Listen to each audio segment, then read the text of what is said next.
নমস্কার বন্ধুরা, আজ আবার আপনাদের কাছে এসে পড়লাম। শিক্ষা সম্পর্কে বহু দার্শনিক বহু রকম আমাদের সামনে ব্যাখ্যা উপস্থিত করেছেন। দেখা যায় বেশিরভাগ দার্শনিকদের সাথেই আরেকজন দার্শনিকের শিক্ষা সংক্রান্ত বিষয়ে অন্তত ব্যাখ্যার মিল ঘটে না।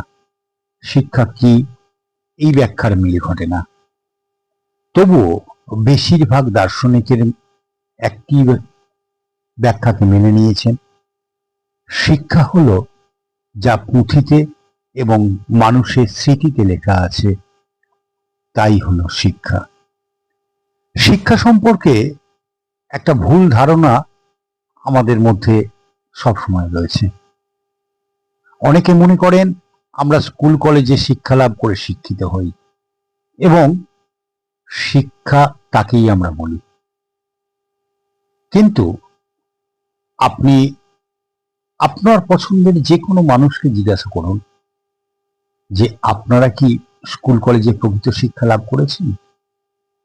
এ বিষয়ে সবাই একমত যে কেউ কেউ প্রকৃত শিক্ষা লাভ করলেও বেশিরভাগই সে শিক্ষা পায়নি।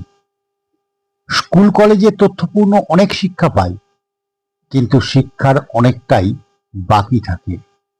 শিক্ষায় তথ্য, ঘটনাবলী ইত্যাদি জানার খুব প্রয়োজন, কিন্তু তাতেই শিক্ষা সম্পূর্ণ হয় না।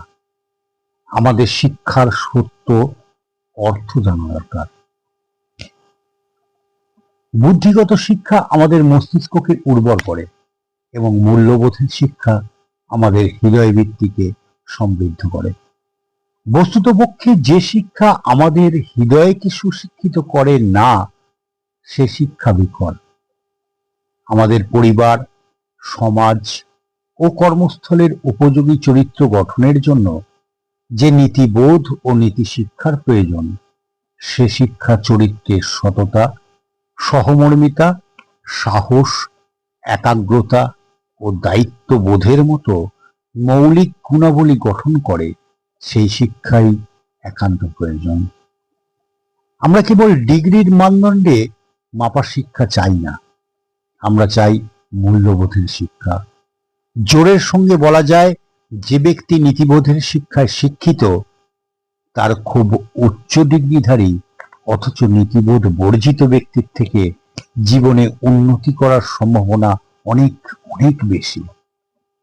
চরিত্র গঠন এবং নীতি ও মূল্যবোধের শিক্ষা যে সময় বাচ্চারা গড়ে ওঠে, বড় হয়ে ওঠে, সেই সময়ই দেওয়া ভালো, কারণ তখন বাচ্চার মনে কোনো পূর্বনির্দিষ্ট ধারণা থাকে না।